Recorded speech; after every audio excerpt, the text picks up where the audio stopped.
नमस्कार दोस्तों, Lakhan horror story channel पर आपका स्वागत है। आप सुन रहे हैं हॉरर कहानी, वो भी मेरी जुबानी। दोस्तों, आज की हमारी कहानी आत्मा और इंसान के एक खौफनाक रहस्य, जिसे सुनकर आप लोगों का कलेजा कांप जाएगा। वीडियो में अंत तक बने रहें।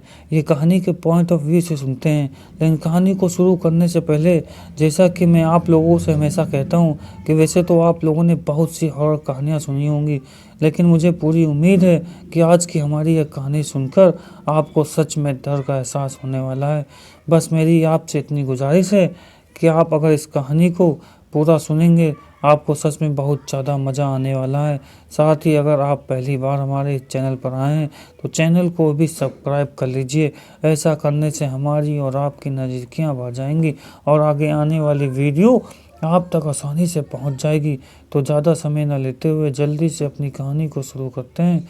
नमस्कार दोस्तों, मेरा नाम लखन है और मैं उन्नाव उत्तर प्रदेश का रहने वाला हूं। आप लोगों ने अपनी ज़िंदगी में बहुत सी भूतियाँ और डरावनी कहानियाँ सुनी होंगी, लेकिन आज मैं आप लोगों के लिए जो कहानी लेकर आया हूँ, उस कहानी को सुनकर आप लोगों को इस बात पर यकीन होगा कि कभी कभार हम लोग किसी ऐसी अनजान जगह पर दस्तक दे देते हैं जहाँ शायद हम लोगों को नहीं जाना चाहिए, क्योंकि हमारे से पहले ही वहाँ कुछ ऐसी चीज़ों की रहस्यमयी होती है जिससे वह जगह हमारे लिए कहीं ना कहीं खतरनाक साबित हो सकती है। लेकिन फिर भी हम लोग उन सब बातों पर ध्यान न देते हुए सिर्फ एक एंजॉयमेंट के चलते इन सारी चीज़ों को नज़रअंदाज कर देते हैं, और फिर वही चीज़ हम लोगों के लिए आगे जाकर भारी पड़ जाती है। दरअसल यह कहानी शुरू होती है। शाम का वक्त था। हल्की बारिश के बूंदें खिड़की पर पड़ रही थी। नीला अपने कमरे में बैठी थी, किताबों में डूबी हुई, लेकिन उसका मन कहीं और था। उसके पति आर्यन की मृत्यु को 3 महीने हो चुके थे, लेकिन उसकी यादें अब भी हर कोने में जिंदा थीं। हर रात उसे लगता था कि आर्यन अब भी उसके पास है। उसकी सांसों की हल्की ससराहट, उसकी छुअन की गर्माहट। वह खुद को समझ आती कि यह सिर्फ उसकी कल्पना है, लेकिन मन मानने को तैयार नहीं था। आज भी जब उसने आर्यन की तस्वीर की तरफ देखा तो उसकी आंखों में आंसू भर आए। काश तुम वापस आ सकते, वह बुदबुदाई और आंखें बंद कर ली। तभी कमरे में हल्की सी फुसफुसाहट गूंजी, एक जानी पहचानी आवाज़। उसने घबराकर चारों तरफ देखा, लेकिन वहाँ कोई नहीं था। लेकिन तभी उसने देखा आर्यन की तस्वीर से पानी टपक रहा था, जैसे कोई अदृश्य हाथ उसे छू रहा हो। रात बढ़ती गई और नीला को अजीब अजीब आवाज़ें सुनाई देने लगीं। अचानक दरवाजे के पास एक परछाई दिखी। आर्यन, उसकी आंखें फैल गईं, सांसें तेज हो गईं, वह डर से कांपने लगी। आर्यन, उसने कांपती आवाज में कहा। परछाई धीरे धीरे उसकी ओर बढ़ी। नीला हिल भी नहीं पाई। अचानक वह परछाई उसके ठीक सामने आ गई और एक ठंडी सांस उसके चेहरे से टकराई। मैं कभी नहीं गया नीला, एक धीमी लेकिन जानी पहचानी आवाज गूंजी। नीला की आवाज पूरी चीख पूरे घर में गूंज गई, लेकिन उसके आसपास कोई नहीं था जो उसे सुन सके। वह बेतहाशा भागी, लेकिन जैसे ही उसने दरवाज़ा खोला, उसे लगा जैसे किसी ने उसका हाथ पकड़ लिया हो, ठंडा बर्फ सा हाथ। उसने नीचे देखा, आर्यन की परछाई उसकी कलाई थामे थी। नीला ने अपने आप को किसी तरह छुड़ाया और बेतहाशा दौड़कर अपने बिस्तर पर गिर पड़ी। उसका दिल तेज धड़क रहा था। उसे लगा कि वह वहीं मर जाएगी। वह घबराकर रोने लगी। क्यों आए हो वापस आर्यन, तुम मर चुके हो। तभी हवा में एक सिसकतिया आवाज़ गूंजी। मैं वापस नहीं आया नीला, मुझे रोका गया है। नीला ने कांपते हुए देखा, आर्यन की परछाई की आंखों से खून के आंसू गिर रहे थे। तुम आत्मा नहीं हो, उसने कांपते हुए पूछा। नहीं आर्यन, की आवाज़ और गहरी हो गई। मैं कुछ और हूँ, कुछ ऐसा जिसे तुम कभी नहीं समझ सकोगी। नीला ने कांपते हुए मोबाइल उठाया और लाइट चलाई, लेकिन जो उसने देखा उसने उसके होश उड़ा दिए। कमरे की दीवारों पर खून से कुछ लिखा हुआ था। तुम्हें भी आना होगा, तभी गांव में आर्यन की आवाज गूंजी, यह सच नहीं है, मैं मर गया था। नीला, सच तो यह है कि मैं कभी इंसान था ही नहीं।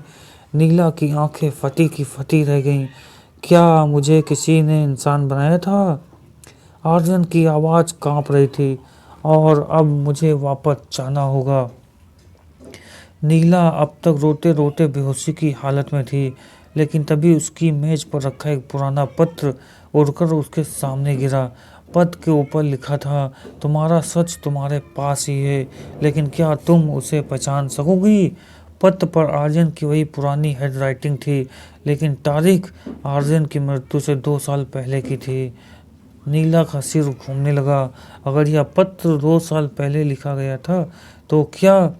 कमरे में फिर से वही फुसफुसाहट गूंजी, नीला, सच अभी बाकी है।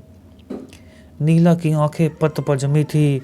यह वही हेड राइटिंग थी आर्यन की, लेकिन तारीख 2 साल पहले। आर्यन ने कभी इस पत्र के बारे में नहीं बताया। उसने हाथ कांप रहे थे, पर उसने धीरे धीरे पत्र खोला।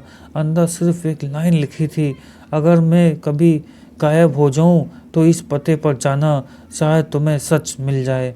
पत्र के नीचे एक पता लिखा था, जो शहर के बाहरी इलाके में स्थित एक पुरानी हवेली का था, शिवपुरा हवेली।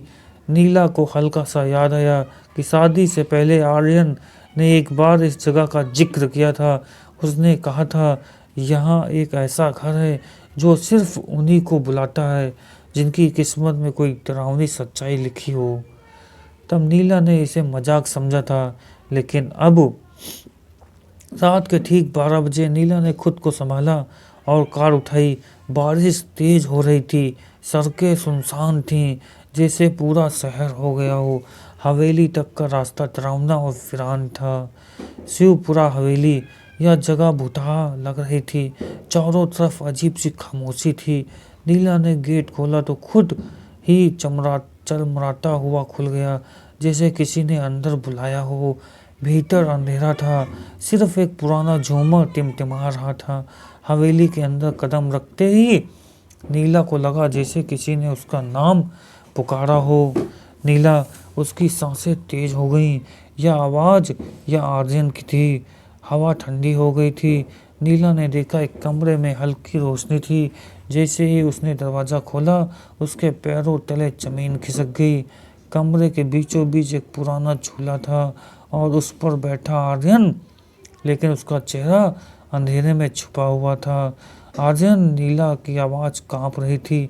आर्यन ने धीरे धीरे चेहरा उठाया। उसकी आंखें लाल चमक रही थीं, उसकी त्वचा सफ़ेद और ठंडी लग रही थी। और फिर उसकी धीमी आवाज गूंजी, मैं आर्यन नहीं हूँ। नीला की चीख हवेली में गूंज गई। नीला कांपते हुए पीछे हटने लगी, लेकिन तभी कमरे की दीवारें अपने आप हिलने लगीं। वहाँ कुछ लिखा हुआ था खून से। यहाँ लाने के लिए उसने अपनी जान दी थी। अब बारी तुम्हारी है। नीला का दिमाग सुन्न पड़ गया। उसने अपनी जान दी थी। आर्यन की आवाज़ अब और गहरी हो गई थी, मैं वो नहीं हूँ जो तुम समझ रही हो नीला। फिर अचानक वह कुर्सी से उठा और धीरे धीरे आगे बढ़ने लगा। जैसे ही वह पूरी रोशनी में आया, नीला के होश उड़ गए।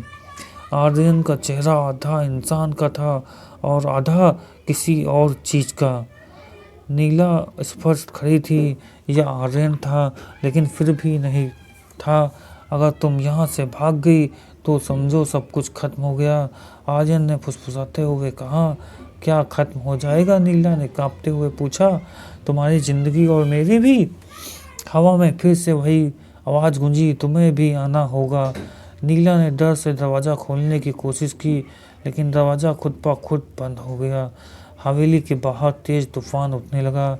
खिड़कियां खुद ब खुद खुलने लगीं और नीला को लगा कि कोई उसे इस जगह से जाने नहीं देगा। तभी दीवार पर फिर से कुछ लिखा हुआ उभरने लगा, रास्ता सिर्फ एक है, सच को जानना।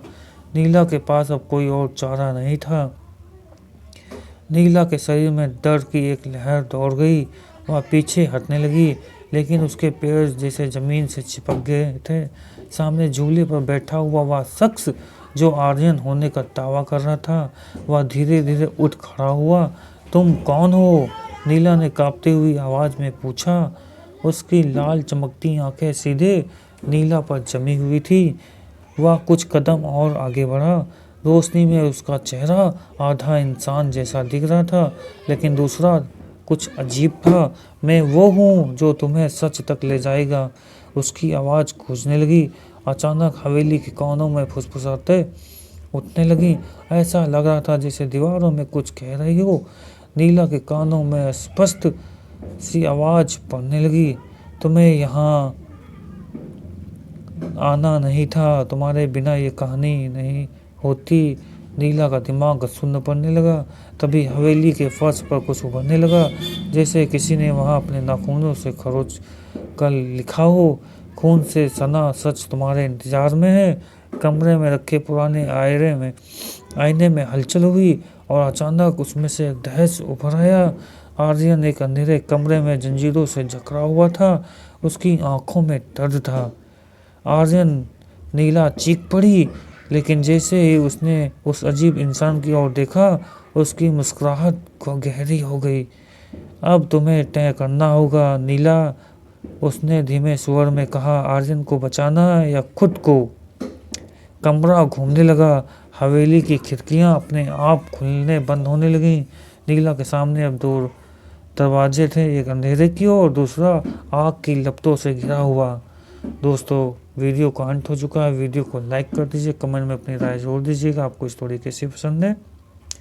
चैनल को सब्सक्राइब करना बिल्कुल ना भूलिएगा, ताकि अगला वीडियो आप तक आसानी से पहुंच जाए।